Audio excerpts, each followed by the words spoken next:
여호와 하나님은 택하신 이스라엘 백성을 출애굽시켜 약속의 땅을 기업으로 주시는 말씀을 통해서 믿음의 열매를 맺어 약속의 땅을 기업으로 받는 방법을 자세히 말씀해 주셨다는 그런 뜻으로 극삭분 포도나무를 심어 좋은 열매 맺기를 바랐다고 이렇게 말씀하십니다. 그런데 믿음의 열매를 맺을 수 있는 유월절 양의 죽음인 복음을 배척하고 하나님께 잘 보여 구원받으려는 율법의 행위로 하나님을 섬기고 있다는 뜻으로 그들이 들포도를 맺었다라고 책망하십니다. 그러면서 오늘 본문의 말씀은 이스라엘 백성들이 죄를 범했다고 하는데 어떤 죄를 범해서 들포도주를 맺었는지, 들포도를 맺는 이유가 무엇인지 오늘 본문에서 말씀을 하고 있습니다.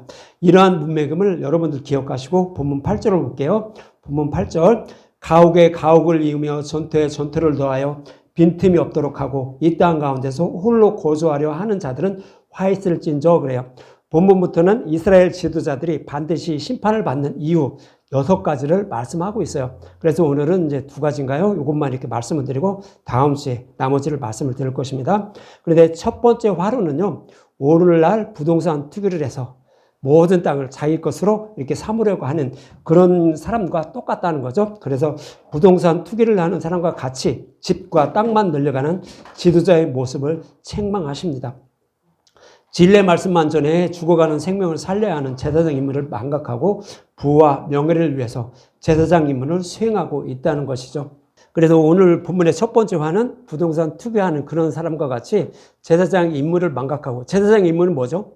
제사장 임무는 백성들에게 율법에 하는 복음의 말씀을 가르쳐줘서요, 오실 메시아를 소망하게 살게 하는 그런 임무가 제사장들에 있었어요. 그런데 그것은 망각하고 그들은 부동산 투기하는 사람과 같이 자기의 부와 명예를 위해서 제사장 직분을 수행하고 있다라고 이렇게 말씀을 하고 있는 거예요. 예수님도 서기관과 바리새인들에게 화가 있다며 마태복음 23장 16절은 이렇게 말씀하고 있죠. 마태복음 23장 16절, 화했을진저 눈먼 인도자여. 왜 눈이 멀은 거죠? 성경의 말씀에는 그대로 보면은 다 눈먼 자들이에요. 그 속에 복음이 숨겨져 있는데 예수님의 십자가가 숨겨 있어요. 이것을 찾아 먹어야 맹인이 아니에요.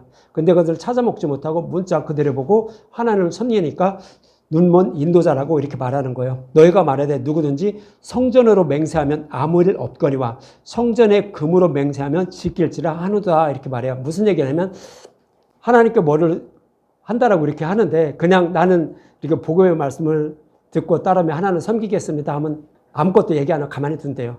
그런데 하나님을 위해서 내가 뭘 이렇게 바치겠습니다 하면 그거 바친 거 꼭 달라고 한대요. 이게 누구요? 눈먼 맹인들이라고 그렇게 말씀하고 있는 거예요. 그래서 이런 사람들이 다 뭐를 위해서 하나님을 섬기고 있는 거예요?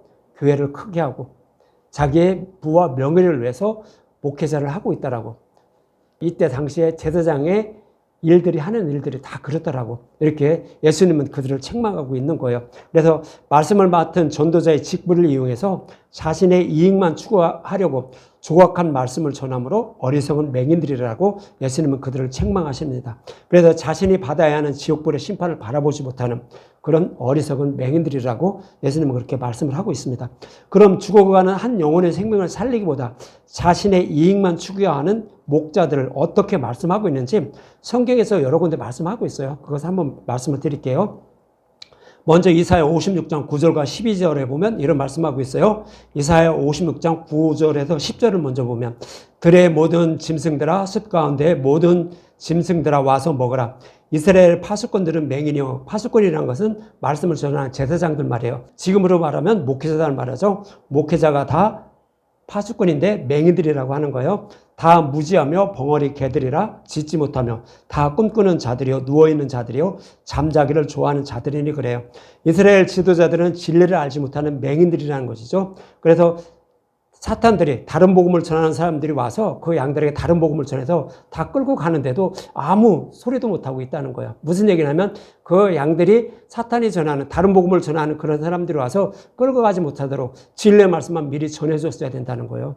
진리의 말씀으로 자기 양들을, 맡겨진 양들을 이렇게 양육했으면 다른 복음을 전하는 사람들이 와서 다른 복음을 전해서 끌고 가지 못하게 될 수가 있었다는 거예요.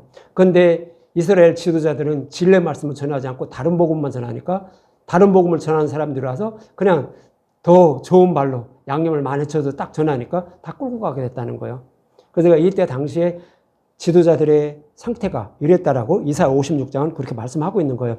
그러면서 이어지는 12절과 12절에 보면 이 개들은 탐욕이 심하여 족한 줄을 알지 못하는 자들이요 그들은 몰지각한 목자들이라. 다 제 갈 길로 돌아가며 사람마다 자기 이익만 추구하며, 그러니까 자신의 부와 명예를 위해서 목회를 하고 있다라고 당시에 지도자들이 그랬다는 거예요. 지금도 마찬가지죠. 똑같이 그렇게 하고 있다는 거예요. 그러면서 오라 내가 포도주를 가져오리라.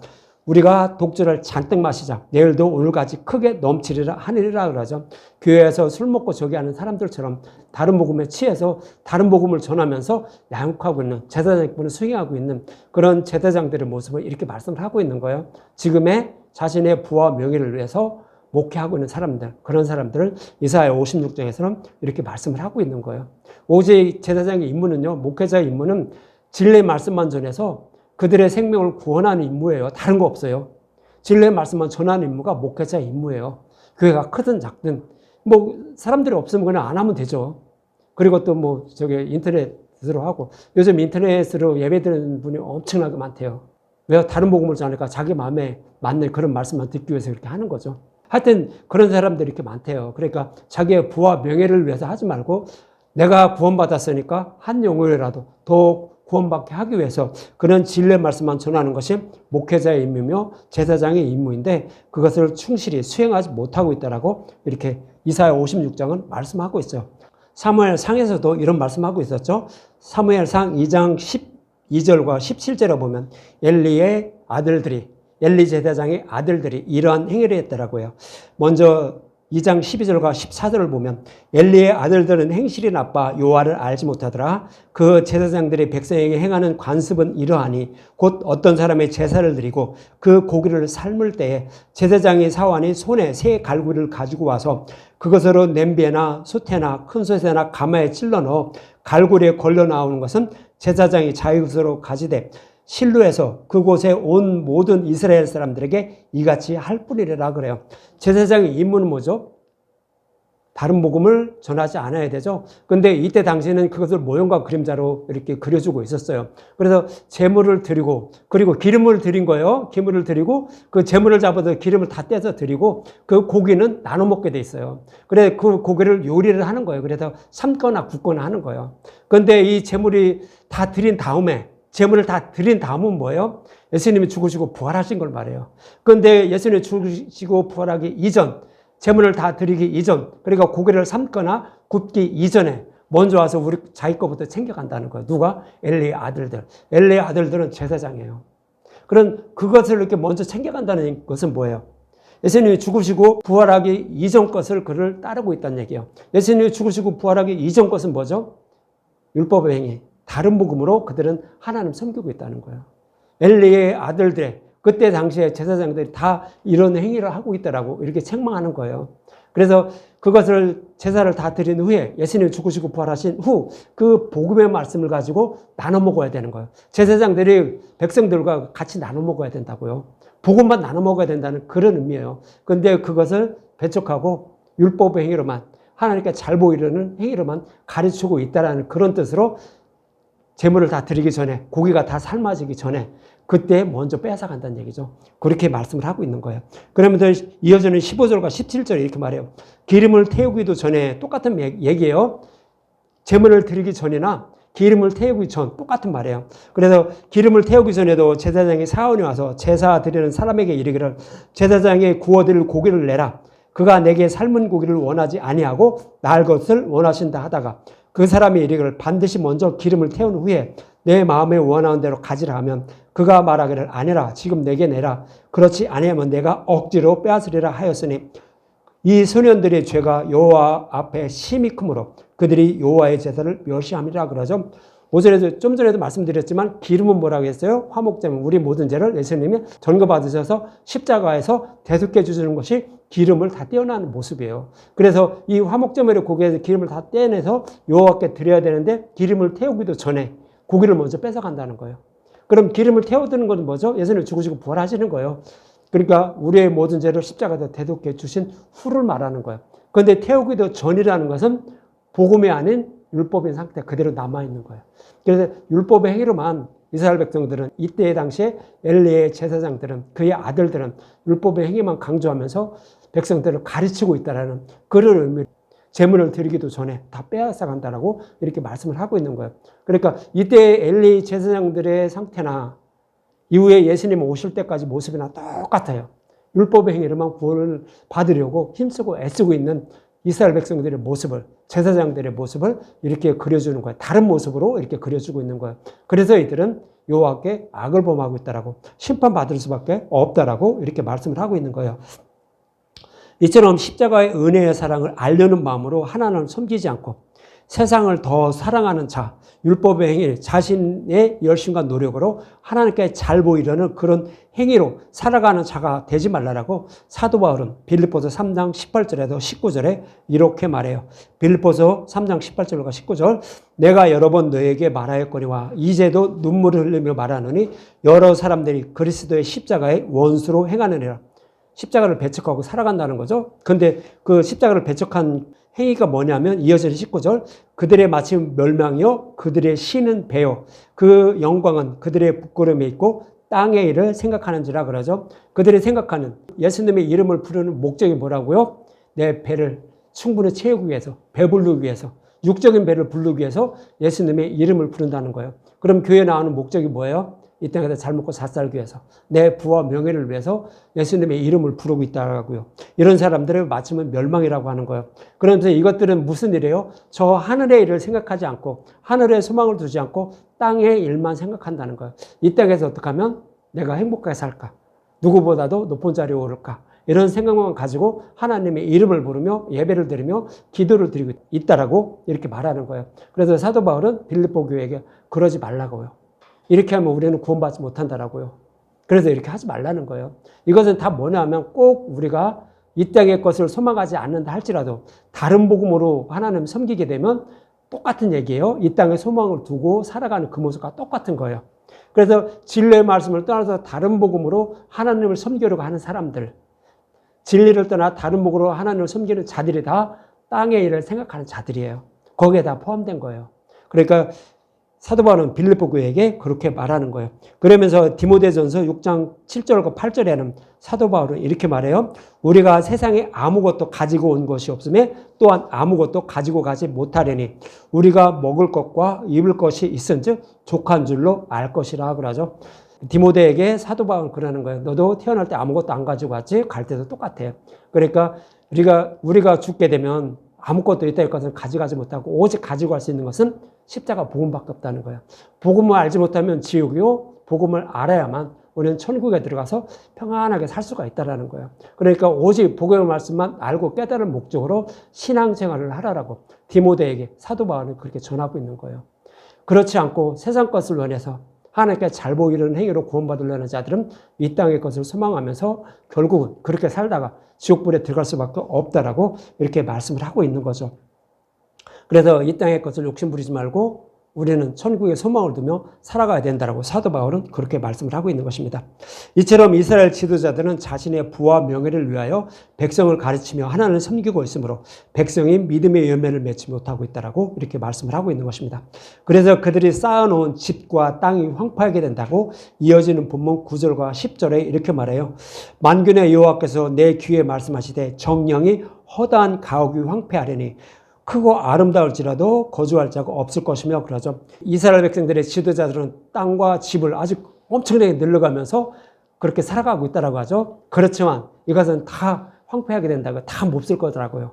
우리가 구원받는데 이것은 하나도 필요 없다는 얘기예요. 아무리 이 땅에 내가 억만장자로 세상 것들을 다 가진다고 할지라도 우리는 이게 하늘나라에 가서 이게 도움이 하나도 안 된다는 거예요.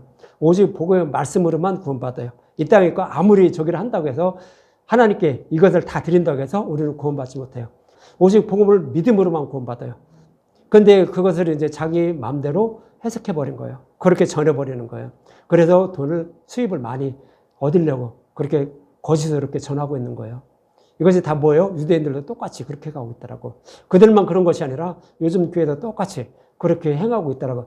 그 방법은 틀려요. 방법은 틀린데 똑같은 마음으로 그렇게 전하고 있더라고 이렇게 말하는 거예요. 그러나 우리의 구원에는 그것이 하나도 도움이 안 된다라고 하는 거예요. 그러면서 10절에 보면 열을 가리 포도원에, 그러니까 지분 다 그렇게 황폐하게 되는데 땅은 또 이렇게 된다는 거예요. 열을 가리 포도원에 겨우 포도주 한 바트가 나겠고 한 오멜의 종자를 뿌려도 간신히 한 에바가 나리라 하시도다 그러죠. 집이 황폐하고 땅에 소출이 없다는 것은 그들은 결국 포로에 끌려가게 되어 싸우는 것이 아무 소용없다라고 이렇게 말하는데, 여기서 열흘 동안 갈아야 하는 포도원을 가지고 있어요. 열흘 동안 씨를 뿌려야 된다고요. 열흘 동안 씨를 뿌리는 그 어마어마한 그 땅에 가지고 있는데 그렇게 일을 할지라도 한 바트만 난다는 거예요. 한 바트가 뭔지 저도 이제 몰라가지고 AI한테 물어봤어요. 그랬더니 포도주로 따지면 22리터가 난대요. 그러니까 18리터 한 통, 기름 한 통, 그거보다 조금 더 나는 거예요. 열흘 동안 씨를 뿌려야 되는 그 거대한 땅에서 수확을 얻은 다음에 기름을 딱 짰더니 22리터만 난 거예요. 그러면 뭐예요? 아무 소용없다는 얘기예요. 그 다음에 또 한 호멜의 종자를 뿌려도 간신히 한 에바가 난다는 거예요. 한 오멜은 한 에바의 100배예요. 그러니까 100가마니의 씨를 땅에 뿌렸어요. 근데 그것을 이제 거두고 나니까 그것의 100분의 1, 한 가누만 난 거예요. 아무 소용없다는 거예요. 씨를 뿌려도. 그러니까 우리가 이 땅에 것을 아무렇게 뭐 많이 가진다고 할지라도 우리 구원에는 아무 소용없다는 거예요. 그래서 이스라엘 백성들을 모형으로 말씀하는 것은 너희들이 아무리 가지고 있을지라도 너희들은 다 포로에 끌려갈 거야. 그래서 이 땅이 다 황폐할 거야. 그러니까 아무 소용없다는 거예요. 이것을 비유로 말씀하는 거예요. 우리가 이 땅의 것을 아무리 좋아가지고 부와 명예를 다 얻는다고 할지라도 저 하나님 나라에 들어가는 것은 아무것도 소용없다는 거예요. 그것을 우리는 구원받지 못한다는 거예요. 그래서 다 지옥불에 들어갈 수밖에 없으면. 그래서 땅에 소망을 두고 살지 말라라고 이렇게 말씀을 하는 거예요. 그래서 이러한 의미로 사도 바울은 디모데전서 6장 9에서 10절은 이렇게 말해요. 9에서 10절. 부활하는 자들은 시험과 올무에 여러 가지 어리석고 해로운 욕심에 떨어지나니 그 사람들은 파멸과 멸망에 빠지게 하는 것이라. 그러니까 이 땅에 소망을 두고 사는 사람들은 결국 지옥불의 심판을 면하지 못한다는 거예요. 그러면서 돈을 사랑함이 일만 악의 뿌리가 되나니 이것을 탐내는 자들은 미혹을 받아 믿음에서 떠나 많은 근심으로써 자기를 찔렀도다 그러는 거예요. 돈을 사랑한다는 건 진짜 돈도 사랑할 수도 있고요. 이 땅의 것을 소망을 두고 살아가는 거예요. 다른 복음으로 하나님을 섬기는 자들은 그 다른 복음 때문에 결국은 자기가 심판을 받는다는 거예요. 지옥불에 들어갈 수밖에 없다는 거예요. 구원받지 못한다는 그런 의미로 말하는 거예요. 그래서 이 땅의 것을 소망하지 말고요. 오직 천국에 소망을 두고 예수님은 우리를 얼마나 사랑해 주셔서 나를 구원해 주셨는지, 심판받아 마땅한 이런 더러운 죄인을 구원해 주셨는지 그분이 누군지 알기에 힘쓰고 애쓰며 신앙생활을 하라는 거예요. 그 외에 다른 목적으로 신앙생활을 하지 말고 그렇게 하라는 거예요. 그래야만 우리는 생명을 얻고 또 솔로몬처럼 이 땅에서 사는데 조금이라도 부족함이 없도록 이렇게 우리에게 부어주셔서 살아가게 하신다라고 그렇게 말씀을 하고 있는 거예요. 그래서 오직 천국에만 소망을 두고 살으라고 이렇게 말씀을 하는 것입니다. 그러면서 오늘 본문 11절과 12절은 이제 두 번째 화를 말하고 있어요. 11절과 12절. 아침에 일찍 일어나 독주를 마시며 밤이 깊도록 포도주에 취하는 자들은 화 있을진저 그들이 연애에는 수금과 비퍼와 소고와 피리와 포도주를 갖추었어도 여호와께서 행하시는 일에 관심을 두지 아니하며 그의 손으로 하신 일을 보지 아니하는도다 그래요. 여기서 아침 일찍부터 저녁 늦게까지 하나님을 섬기고 있는 이스라엘 백성들의 지도자들을 말해요. 근데 여기서 독주와 포도주라고 하죠. 독주와 포도주는 우리가 그냥 일반 사람들이 마시는 술로 생각하면 안 돼요. 이 독주와 포도주는 다른 복음을 따르는 자들, 그들이 마시고 있는 다른 복음으로 섬기고 있는 하나님의 모습, 다른 복음의 모습을 독주와 포도주라고 하는 거예요. 우리도 진리의 말씀을 얘기를 할 때 포도주라고 해요. 근데 그냥 이제 새 포도주 이렇게 얘기할 때도 있고 그냥 포도주로만 얘기할 때도 있어요. 그래서 그것을 다 세상 사람들이 먹는 그거로 생각하면 안 돼요. 진리 복음이나 다른 복음이냐 이것을 구분해서 문맥에 따라서 그렇게 해석하면 돼요. 근데 오늘 본문에서는 이스라엘 백성들의 지도자들이 독주와 포도주를 아침부터 저녁까지 취해 있다라고 이렇게 말해요. 그걸 마시면서 취해 있다는 것은 다른 복음으로 진리의 말씀이 아닌 다른 복음으로 하나님을 섬기고 있는 그런 모습을 이렇게 표현하고 있는 거예요. 그러나 연애에는 수금과 비퍼와 소고와 피리와 포도주를 다 갖췄다는 거예요. 하나님께 예배를 드리는데요. 진리의 말씀으로 예배를 드리는 사람들이나 그들이 다른 복음으로 하나님께 예배를 드리는 것이나 구별하지 못한다는 거예요. 아주 똑같이 드린다는 거예요. 똑같이 드리는데 다른 복음으로만 하나님을 섬긴다는 거예요. 그러니까 의식과 형식으로는 구분하지 못한다는 거예요. 다른 복음을 전하는 자들도. 그러나 그들은 진리의 말씀이 아닌 다른 복음으로 하나님을 섬기고 있다라고 이렇게 책망을 하시는 거예요. 그러니까 눈으로 봐서는 진리인지 비진리인지 구분하지 못한다는 거예요. 그러나 다른 복음으로 하나님을 섬기고 있다라고 이렇게 그들을 책망하고 있는 거예요.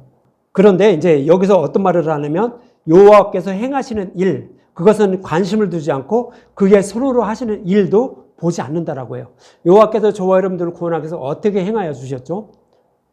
그것을 자세히 설명해 준 것이 아브라함에게 설명을 해준 거예요. 다시 한번 여러분들 다 아실 때인데 다시 한번 이제 생각을 떠올리는 의미에서 말씀을 드릴게요. 창세기 15장 9절과 17절까지 간단하게 말씀을 드릴게요.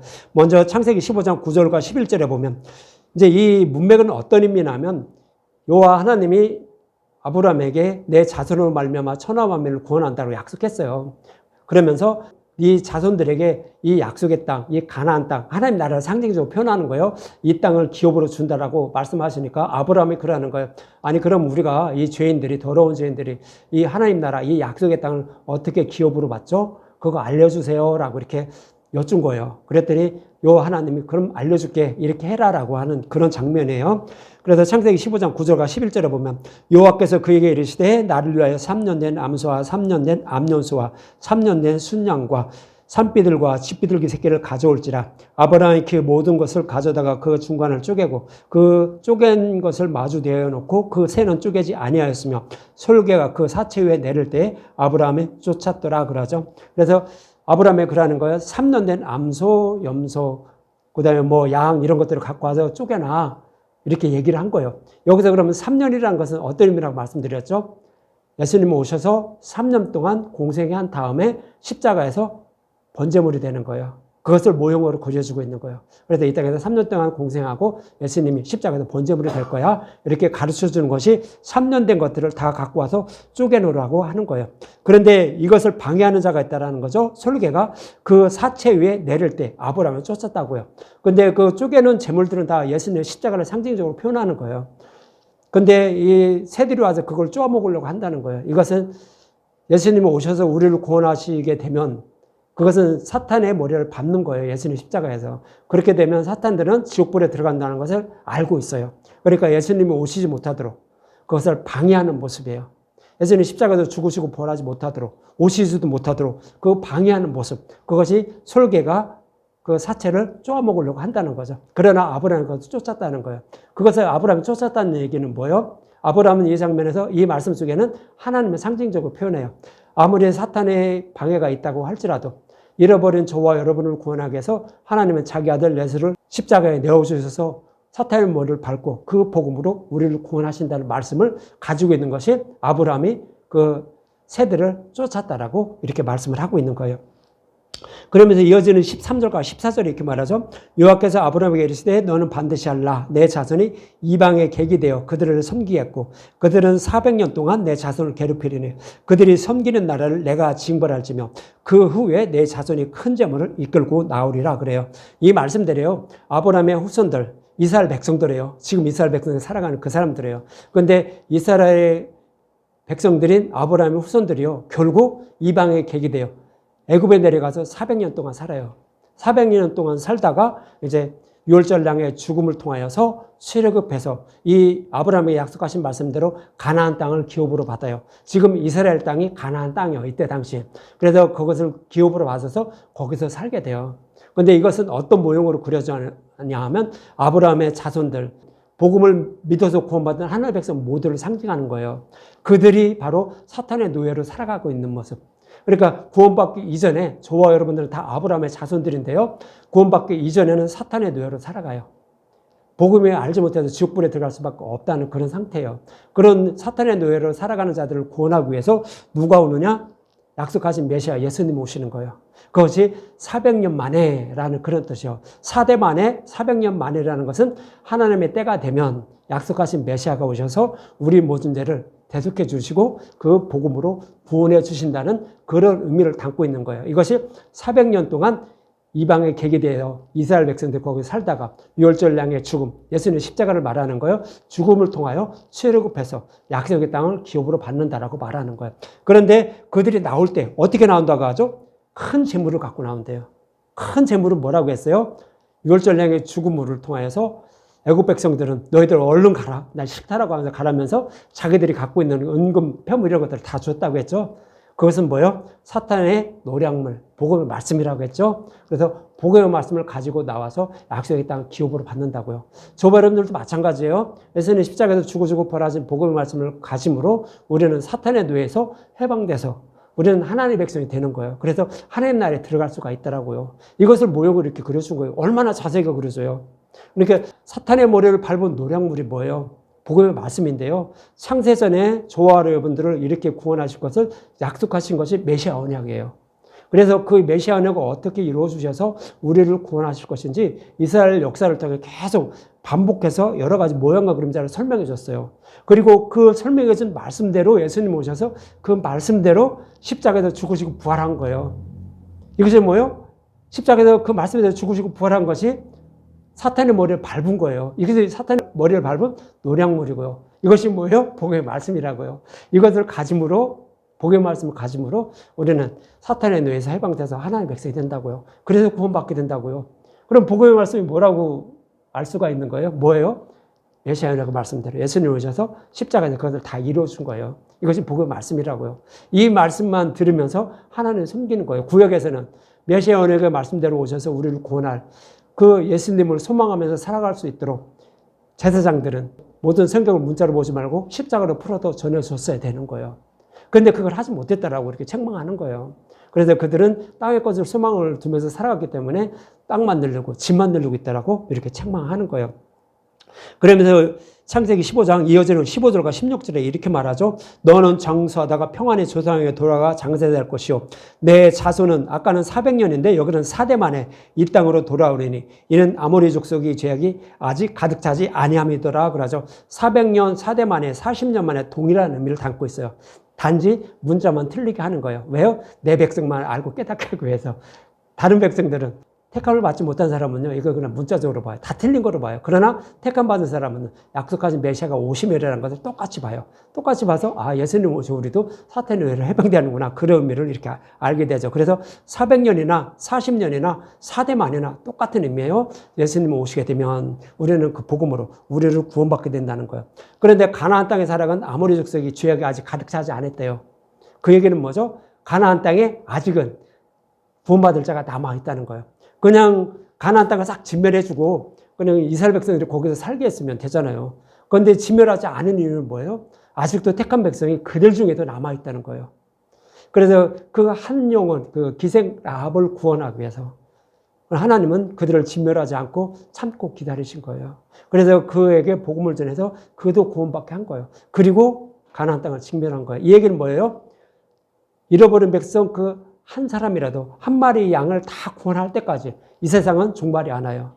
그래서 땅끝까지 복음을 전해주고 그 복음을 받아들여서 한 영혼마저 다 구원받게 되면 그 다음에 세상의 종말이 온다라고 이렇게 말하는 거예요. 그래도 동일한 의미로 이렇게 창세기 15장에도 이렇게 말씀을 하고 있는 거예요.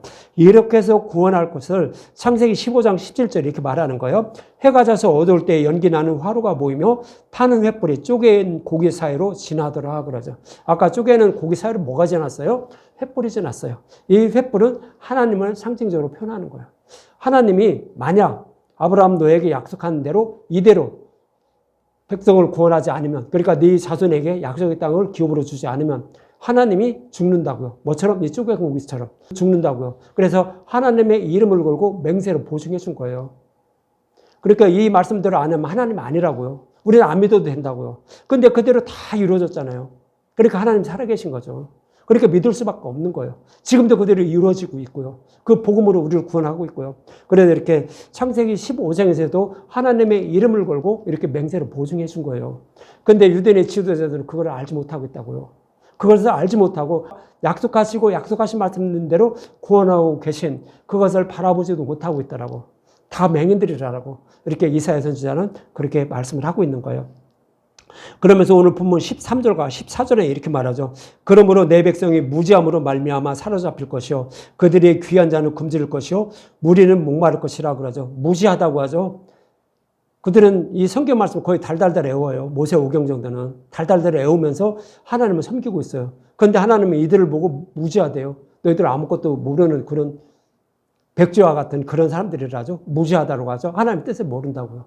그 율법 속에 섬겨진 그 복음을 찾아 먹어야 하나님 너는 나를 알고 있구나 하는데 그 뜻을 찾아 먹지 못하고 문자적으로 보니까 무지하다라고 하는 거예요. 그래서 그들의 귀한 자는 굶주릴 것이고 결국 그들은 목마를 것이라. 알고 깨닫지 못한다고요. 그들은 결국 그래서 심판받을 수밖에 없다는 뜻으로 이어지는 14절. 그러므로 세월이 욕심을 크게 내요. 세월은 지옥을 말하는 거예요. 지옥이 욕심을 크게 내요. 한량없이 그 입을 벌린다고요. 무슨 얘기냐면 다 그들은 지옥불에 들어갈 수밖에 없다라고 말하는 거예요. 그들의 호월함과 그들의 많은 무리와 그들의 떠드는 것과 그 중에 즐거워하는 자가 거기에 빠질 것이라고요.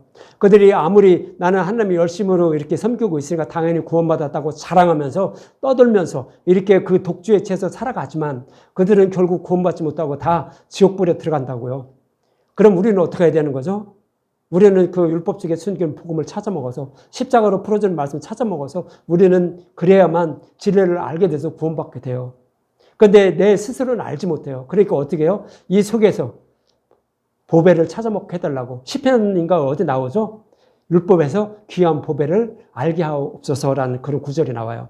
그래서 그것처럼 아마 다윗인가 누군가 그거 기록을 했을 거예요. 그것처럼 우리도 이 율법 속에서 보물을 찾아 먹게 해달라고. 우리는 기도하면서 이렇게 성경 말씀 봐야 되는 거예요. 그럴 때 이제 물론 하나님이 택한 백성을 알고 깨닫게 하지만 그럴 때 우리는 보물을 찾아 먹게 돼서 이렇게 구원받게 된다라고 이렇게 말씀을 하고 있는 것입니다. 그러나 약속의 말씀 믿고 약속하신 메시아를 소망하며 살아가는 자들은 구원받게 된다는 거죠. 그런 의미로 이어지는 15절과 17절에 이렇게 말해요. 여느 사람은 굽으리고 존귀한 자는 낮아지고 오만한 자의 눈도 낮아질 것이로되 오직 만군의 여호와는 정의로우시며 높임을 받으시며 거룩하신 하나님이 공의로우심으로 거룩하다 일컬음을 받으리니. 그러니까 결국은 약속하신 말씀대로 약속하신 메시아를 보낸다는 거예요. 그런 의미로 이렇게 말하는 거예요. 17절 그때에는 어린 양들이 자기 초장에 있는 것 같이 풀을 먹을 것이요 유리하는 자들은 부자의 버려진 밭에서 먹으리라 그러죠. 그렇지만 그들이 이제 포로에 끌려가서 거기에서 내가 지금까지는 다른 복음을 따랐구나. 그래서 이 징계를 주셨구나 하고 복음으로 돌아오게 되면 결국 예수님을 만나게 돼서 예수님을 보내주셔서 그들을 이제 푸른 초장에서 풀을 뜯게 하시고 또 그들이 유리하는 자들이 이제 버려진 것. 그러니까 그때 당시에 제사장들이 버린 것은 뭐예요? 복음을 버린 거예요. 그 율법 속에는 율법 속에 복음이 숨겨져 있었어요. 그 복음을 버리고 율법으로만 하나님을 섬기고 있었다고요. 그런데 유리하는 자들이 부자의 버려진 밭에서 먹는다는 거예요. 그러니까 그 복음을 찾아 먹게 돼서 그들은 평안에 살게 될 것임을 말씀을 하고 있었던 거예요. 너희들이 이렇게 다른 복음으로 하나님을 섬기고 있지만 결국 약속하신 메시아를 보내서 너희들은 복음으로 돌아오게 해서 이렇게 편히 살게 할 거야. 알았지? 그러니까 그거 잊지 말아라고 이렇게 말씀을 하고 있는 것입니다.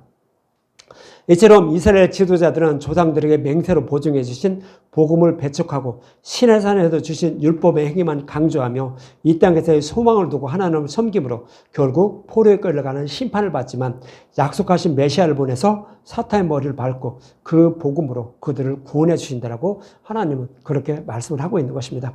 저와 여러분도 이스라엘 백성을 교훈으로 삼아서요. 그들의 행위를 따르지 말고 오직 약속하신 말씀을 십자가를 통하여 다 이루어주신 예수님에 대해서 알고 하나님을 섬기는 분들이 되어 영원한 생명을 얻는 저와 여러분이 되시기 바랍니다.